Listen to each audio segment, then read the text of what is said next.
Assalamualaikum warahmatullahi wabarakatuh. Teman-teman sekalian, ini saya memberikan edukasi, tetapi lebih khususnya kepada teman-teman yang memang sering menggunakan suara atau pita suara. Bahkan profesinya itu tanpa ada pita suara dia nggak bisa bekerja. Contoh dai, ustadz ya, itu modalnya suara ya. Ilmu agama ada, tapi suaranya nggak ada, nggak sampai juga. Ya, pendeta juga seperti itu, penyanyi juga seperti itu, atau penyiar radio, penyiar televisi, modalnya pita suara yang dua. Ya, kalau kita lihat pita suara kita cuma sederhana warna putih gitu, kecil aja. Ya, paling-paling 2-3 mili itu lebarnya, 2 biji. Pita suara kita ini bergerak kalau dia bersentuhan ini ada udara yang meniup di sini, ini pita suaranya begini, dia menutup, dia ada udara meniup. Nah, keluar suara. Jadi dia ada upaya dia untuk menutup. Itu saraf yang ngatur. Sarafnya namanya saraf laryngeus, itu dari otak. Kalau kita bernafas, dia harus terbuka. Kalau ngomong, halo, nutup dia. Gitu. Makanya kalau lagi makan, nggak boleh ngomong. Kenapa? Kalau kita lagi makan, kan makanan harus lewat ke saluran makanan kita esophagus gitu ya. Dan otomatis ya epiglotis kita menutup pita suara kita dan pita suara kita terkunci gini dia. Sehingga tidak ada makanan yang masuk. Kalau masuk makanan terus ke paru-paru kan keselak kita. Ya. Aspirasi namanya gitu ya. Nah, kalau kita lagi menelan makanan, ngomong kita. Makanan liwat ini terbuka, epiglotis terbuka, masuk ke bawah, keselak gitu dia. Jadi, betul orang tua-tua dulu itu benar ya. Kalau lagi makan, tidak boleh bicara. Gitu ya. Ya. Nah, sekarang kita, bagaimana kita menggunakan pita suara kita ini sebaik-baiknya sehingga dia bisa terjaga. Karena profesi kita ada yang tergantung, termasuk dokter, tidak bisa bicara, sama mana kita mengedukasi orang, menerangkan bagaimana penyakitnya, bagaimana memakan obatnya, kan suara juga. Jadi dokter salah satu andilnya adalah pita suara. Nah, pita suara ini untuk bekerja kan ada saraf ya untuk menggerakkannya, ya. Yang digerakkan otot. Nah, otot laring itu gerak. Gitu. Jadi ada otot. Nah, bagaimana supaya ini tidak rusak? Nah, ini yang perlu dijaga. Bahwa otot itu ada capeknya, ya. Kemudian namanya bergesek jaringan, ya. Gesekan sekali, 2 kali, 10 kali dibandingkan dengan berjuta-juta kali tanpa henti tentu akan berbeda. Kalau over gesekannya, ya, ini akan cedera, rusak dia.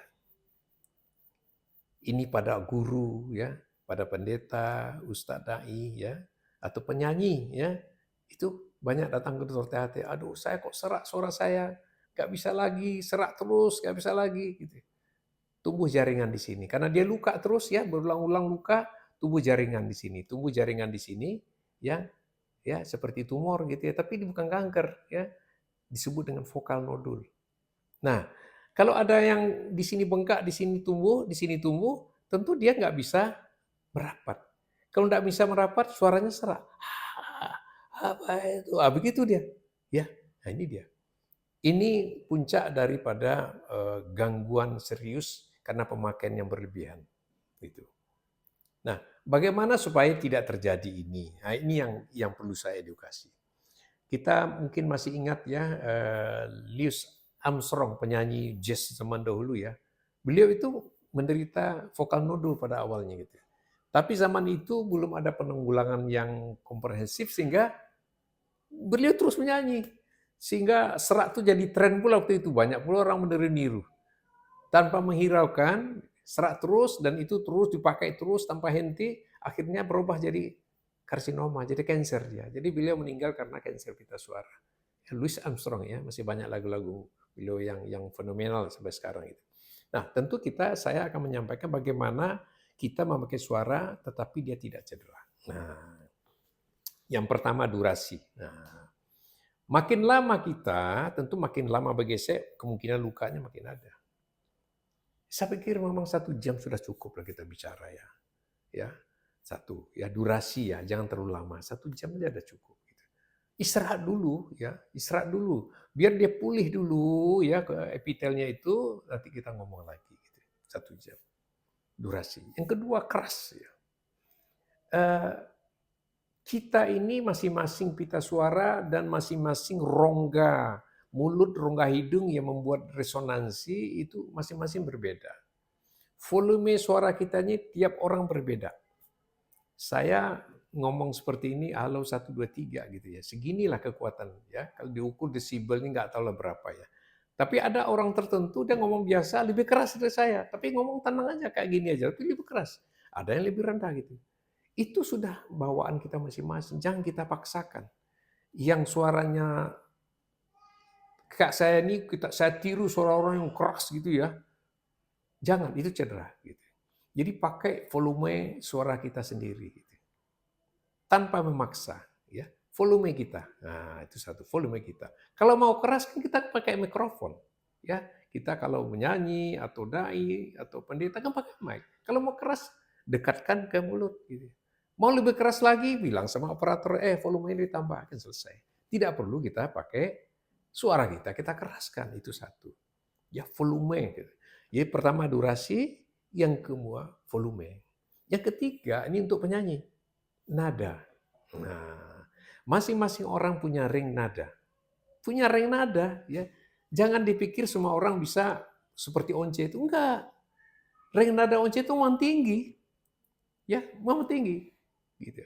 Jadi ring nada masing-masing kita sudah ada. Nah, Once itu nada tinggi ke atas dia. Dan Once nada rangga nggak bisa lah itu. Dan dia akui sendiri. Nah, ring nadanya ini tinggi di atas itu, gitu. Ya, jadi memang oleh sebab itu sesuai dengan nada kita, jangan dipaksakan gitu ya. Kalau nada tinggi, kalau perlu pakai falset gitu ya. Jangan dipaksakan nada tinggi itu sama kita. Atau nada rendah sekali kita paksa. Nada rendah kita paksakan cedera juga dia. Jadi cukup pakai ring nada kita sendiri. Mau lagu apapun, pakai ring nada sendiri. Nah, kadang-kadang memang ada penyanyi-penyanyi tertentu ring nadanya lebar, dia bisa tinggi kali, bisa rendah kali. Itu memang sudah rezeki dia, memang bawaan dia gitu. Enggak usah kita tiru. Kita di ring nada.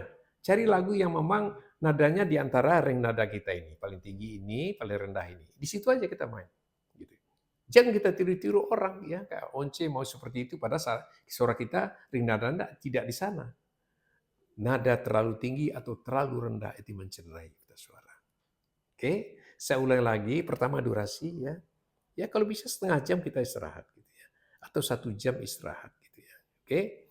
Yang kedua, volume. Pakai volume kita. Nggak usah kita paksakan. Bisa kita dekatkan mic, bisa kita suruh operatornya supaya menaikkan. Ya, kemudian ring nada. Pakai ring nada kita. Jangan tiru-tiru orang gitu ya. Mau tiru rendah pun rusak juga, tiru tinggi pun rusak juga.